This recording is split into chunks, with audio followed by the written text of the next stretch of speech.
faisais mes courses. Fallait que je me dépêche, le magasin allait fermer dans 5 minutes. Alors j'avais déjà la sauce tomate et je cherchais encore... Ah, les olives, le taboulé. Bon, j'avais presque tout. Il me manquait juste le jus de pamplemousse. Mais où est-ce qu'il est ce truc? C'est dingue. Ah, voilà. Oh bah sympa, il l'avait mis super haut. Et là, j'ai tout fait tomber. Oh, putain. Oh, j'aurais dû prendre un panier. Oh. Et là, il y avait un employé plutôt pas mal. Wow, j'avais de la chance. Bonjour, je m'appelle Amandine. Et toi, c'est quoi ton petit nom? Pourtant, la fois d'après, j'ai quand même décidé de faire mes courses en ligne. Le seul truc, c'est que j'ai pas pu recroiser le charmant vendeur. Mais si on fait tous nos courses sur Internet, est-ce que ça veut dire qu'il y aura plus jamais de vendeurs dans les magasins? Ce sera la cata. Ça m'a fait penser à un article que j'avais lu dans Réformé, le journal des églises protestantes de Suisse romande, qui portait sur l'intelligence artificielle. Il y avait une interview d'une spécialiste des robots humanoïdes. On parle souvent des robots qui volent des emplois aux humains.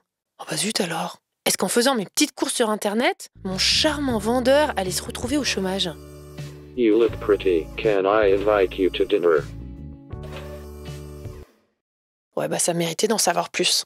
Je suis partie à la rencontre de 2 spécialistes. Un professeur expert de l'intelligence artificielle et un éthicien. Quels sont les défis éthiques soulevés par l'intelligence artificielle? Cette intelligence artificielle, aujourd'hui, fonctionne à partir de données. C'est ce qu'on appelle l'apprentissage machine. Les machines extraient l'essentiel d'un certain nombre d'exemples concrets qui leur ont été fournis. Le risque, c'est que toutes nos données personnelles soient utilisées et donc on fasse intrusion dans notre vie privée. Deuxième danger, c'est la question de la responsabilité. Parce que si nous avons des machines qui sont plus efficaces que certains hommes, par exemple dans le domaine médical, si nous avons une machine qui fait un diagnostic mieux qu'un médecin, on risque à un moment donné de se dire on n'a plus besoin du médecin. Et donc effectivement l'homme sera mis de côté. Troisième chose importante, on parle beaucoup des questions d'emploi.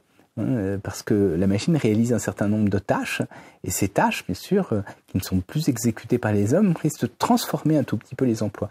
Mais je crois qu'il faut garder un peu la mesure de ces inquiétudes, parce que si on automatise des tâches, ça ne veut pas dire que les emplois vont disparaître, puisque un métier, c'est en général plusieurs tâches. Bon, d'après M. Ganachia, mon beau vendeur ne semblait pas si menacé que ça. Mais l'intelligence artificielle, ça va quand même changer bien des choses. Et pas que dans le bon sens. Est-ce qu'il n'existerait pas un garde-fou? Je crois que le christianisme a un rôle à jouer pour remettre à sa place l'intelligence artificielle. C'est très important pour nous d'être faillibles, d'être imparfaits, d'être des êtres d'amour, d'amitié, de lien. Toutes ces dimensions sont hors de portée de l'intelligence artificielle. Je ne crois pas que l'intelligence artificielle va remettre en question le christianisme et son avenir. D'abord, ce qui est intéressant, c'est que l'intelligence artificielle se pose des questions religieuses et n'a pas de réponse.